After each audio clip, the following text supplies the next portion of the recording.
آج کے اس گہرے مطالعے کا آغاز ہم ایک ایسی دستاویز سے کر رہے ہیں جو ذاتی ترقی کے روایتی اصولوں کو پوری طرح ہلا کر رکھ دیتی ہے۔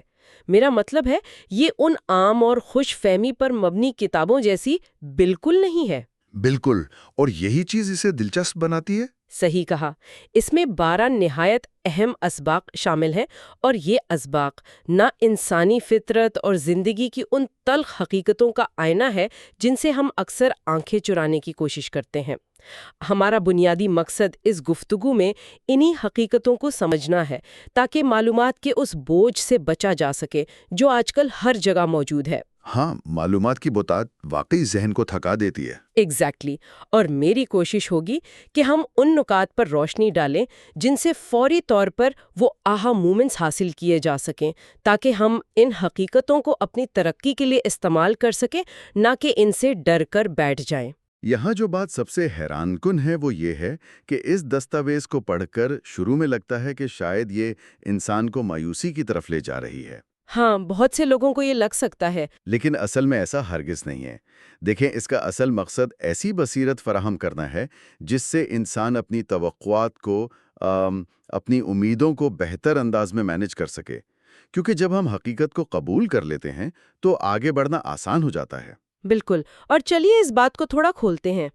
سب سے پہلا حصہ جو اس دستاویز کا ہے وہ رشتوں اور انسانی فطرت کی ان تلخ حقیقتوں پر مبنی ہے جو ہم روزمرہ زندگی میں دیکھتے ہیں۔ پہلا سبق یہ بتاتا ہے کہ جذباتی سرمایہ کاری میں ایک عجیب سا عدم توازن پایا جاتا ہے۔ عدم توازن یعنی امبیلنس۔ ہاں، ایگزیکٹلی۔ لوگ سوچتے ہیں کہ محبت یا ہمدردی ایک کاروباری لین دین کی طرح ہے، یعنی جنہیں ہم چاہتے ہیں ضروری نہیں کہ وہ بھی ہمیں اسی طرح چاہیں یا ویسی ہی محبت واپس کریں۔ صحیح۔ اور لوگوں کا مسئلہ یہ ہے کہ وہ محبت کو برابری کی بنیاد پر تولتے ہیں، جو کہ بالکل غلط ہے۔ اس حقیقت کو قبول کر لینے سے انسان نہ اس کڑواہٹ اور اندرونی رنجش سے آزاد ہو جاتا ہے جو تب پیدا ہوتی ہے جب امیدیں پوری نہیں ہوتی۔ یہ رنجش تو پوری زندگی خراب کر دیتی ہے۔ بالکل کر دیتی ہے۔ جب آپ یہ تسلیم کر لیتے ہیں کہ دوسرے کا دل آپ کے اصولوں کا پابند نہیں ہے تو ایک عجیب سا سکون ملتا ہے۔ اس سے مجھے اس دستاویز کا 8واں سبق یاد آ رہا ہے، جس میں مفاد پر مبنی وفاداری کی بات کی گئی ہے۔ یہ بھی تو ایک تلخ حقیقت ہے کہ لوگ اکثر مخلص نہیں ہوتے۔ میرا مطلب ہے، وہ آپ کے مخلص نہیں ہوتے، بلکہ وہ اپنی ضروریات کے مخلص ہوتے ہیں۔ ہاں، یہ سننے میں تھوڑا سخت لگتا ہے، لیکن یہی سچ ہے۔ جیسے کسی دفتر کا ساتھی یا کوئی دوست جو آپ کے ساتھ تب تک انتہائی اچھا ہے جب تک اسے آپ سے مدد چاہیے، اور جیسے ہی اس کا کام نکل جاتا ہے یا ضرورت ختم ہوتی ہے تو وہ وفاداری اچانک غائب ہو جاتی ہے۔ اور اس وقت لگتا ہے کہ ہم نے دوست کھو دیا، جبکہ اصل میں ہم نے صرف ایک ضرورت مند کا کام پورا کیا ہوتا ہے۔ یہ احساس کہ مخلصی شخصیت سے نہیں بلکہ ضرورت سے تھی، یہ کافی تکلیف دہ ہوتا ہے۔ لیکن اس سے بچنے کا راستہ یہی ہے کہ ہم اس بات کو سمجھ جائیں۔ چلیے اس کی تفصیل میں جاتے ہیں، کیونکہ 11واں سبق اسی سوچ کو مزید گہرا کرتا ہے۔ سچائی بامقابلہ آرام۔ انسانی فطرت اصل میں سچ سننا ہی نہیں چاہتی، ہمیں صرف دلاسا چاہیے ہوتا ہے۔ صحیح بات ہے۔ لوگ اپنی آرام دہ دنیا میں درار برداشت نہیں کرتے۔ فرض کرے کسی نے غلط کاروباری آئیڈیا سوچا ہوا ہے یا وہ کسی زہرلود رشتے میں پھنسا ہے، اگر آپ اسے ٹھیک ٹھیک حقیقت بتا دیں تو وہ الٹا آپ سے ناراض ہو جاتا ہے۔ لوگ بس چاہتے ہیں کہ ان کی سوچ پر مہر لگائی جائے۔ اور اسی آرام کی تلاش اور اپنی سچی حالت چھپانے کی عادت سے ایک اور رویہ پیدا ہوتا ہے جسے ہم حسد اور خفیہ نگرانی کہہ سکتے ہیں، جو 6 اور 10ویں سبق میں جوڑ کر بتایا گیا ہے۔ او ہاں، وہ جو لوگ اچانک حال چال پوچھنے آ جاتے ہیں۔ بالکل، کبھی اچانک کسی کا میسج یا سلام آتا ہے اور لگتا ہے کہ انہیں ہماری فکر ہے، لیکن اصل میں یہ ہمدردی نہیں ہوتی، یہ ایک ریکانیسنس مشن ہوتا ہے، ایک خفیہ نگرانی۔ خفیہ نگرانی، یعنی وہ یہ دیکھنے آتے ہیں کہ ہم ابھی بھی ان سے پیچھے ہیں یا نہیں۔ ایگزیکٹلی، وہ صرف یہ جاننا چاہتے ہیں کہ آیا سامنے والا شخص ابھی بھی اس مصیبت میں ہے یا ترقی کر گیا ہے، کیونکہ دوسروں کی ترقی نہ انہیں اپنی ناکامی کا احساس دلاتی ہے۔ اس لیے لوگ دوسروں کی تباہی پر یا ان کے وہیں رکے رہنے پر داخلی طور پر خوش ہوتے ہیں۔ یہ تو بہت ہی زیادہ فکر مند کرنے والی بات ہے کہ ہم ایز اے سوسائٹی کہاں کھڑے ہیں. لیکن خیر، اس سے تھوڑا آگے بڑھتے ہیں اور دوسرے حصے کی طرف آتے ہیں جس میں کوشش اور کامیابی کے موازنے پر تبصرہ کیا گیا ہے.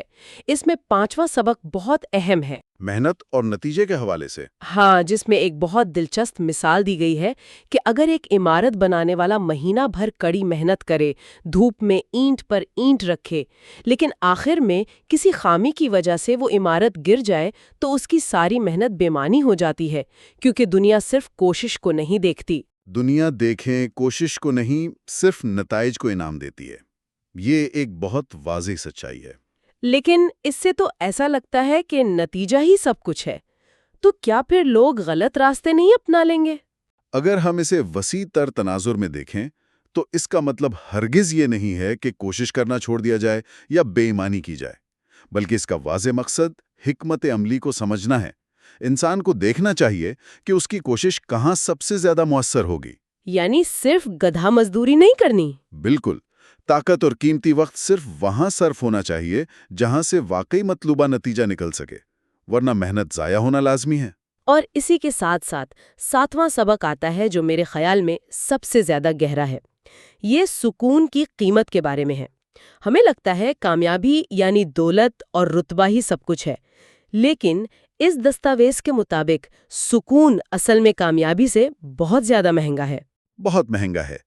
جو دنیاوی کامیابی لوگ دیکھتے ہیں وہ اکثر اندرونی افراتفری اور ٹوٹے ہوئے رشتوں کی قیمت پر ملتی ہے. ہاں، جس کو ہم برن آؤٹ کہتے ہیں.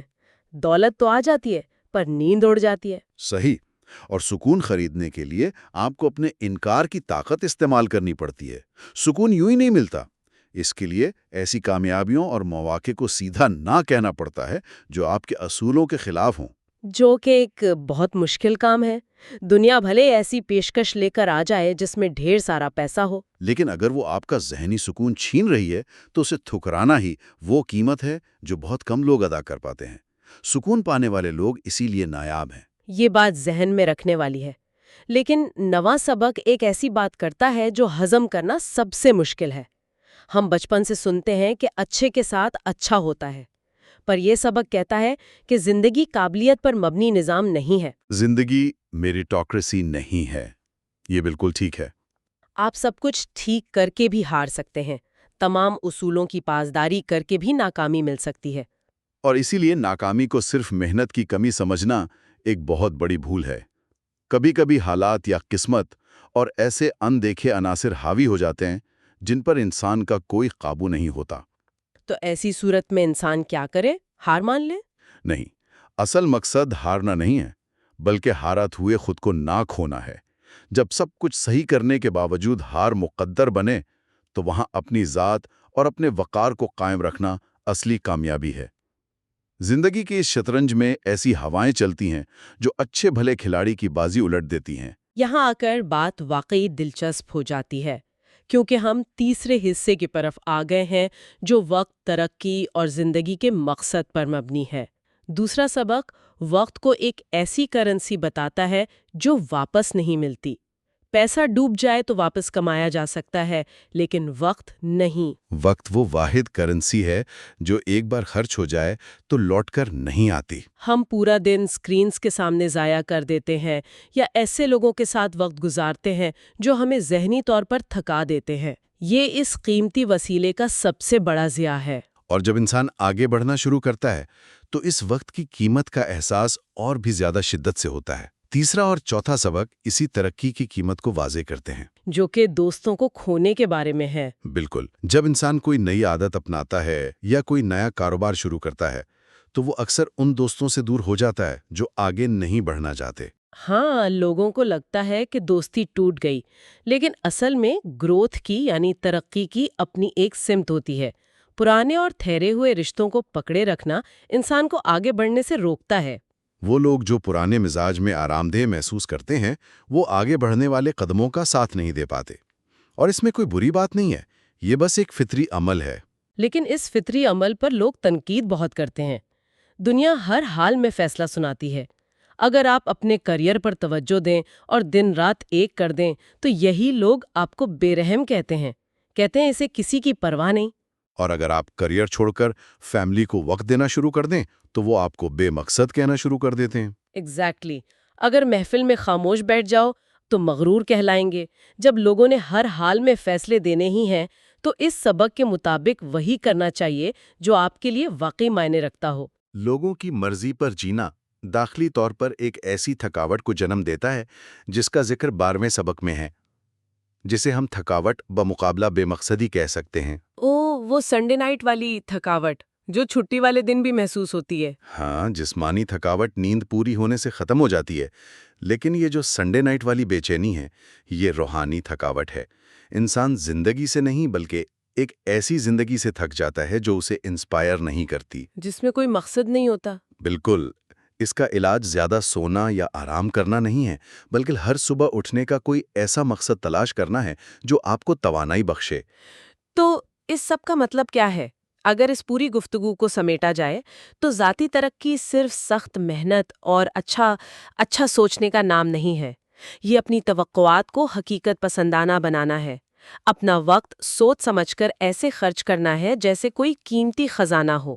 پیدا ہوتا ہے جو میں سننے والوں کے سوچنے کے لیے چھوڑنا چاہوں گا۔ ضرور۔ اگر وقت واقعی ایک ایسی کرنسی ہے جو واپس نہیں مل سکتی، اور اگر سکون کی قیمت ان روایتی رتبوں اور کامیابیوں سے کہیں زیادہ مہنگی ہے، تو کیا آج کے اس دور میں سب سے بڑی بغاوت یہ نہیں کہ انسان دوسروں کی نظروں میں بالکل عام یا ایوریج بن کر رہے، یہ بہت گہری بات ہے۔ تاکہ وہ اپنے وقت اور اندرونی سکون پر اپنا مکمل اختیار قائم رکھ سکے؟ کیا ہم ایسی دنیا کے لیے لیگیسی چھوڑنے کی کوشش کر رہے ہیں جو صرف سرمایہ اور چمک دمک کو اہمیت دیتی ہے؟ یا ہماری لیگیسی صرف ہمارا اپنا اندرونی سکون ہونا چاہیے جو ہم آسانی سے اپنے ساتھ رکھ سکیں؟ یہ وہ سوال ہے جس پر غور کرنا ہر شخص کے لیے لازمی ہے۔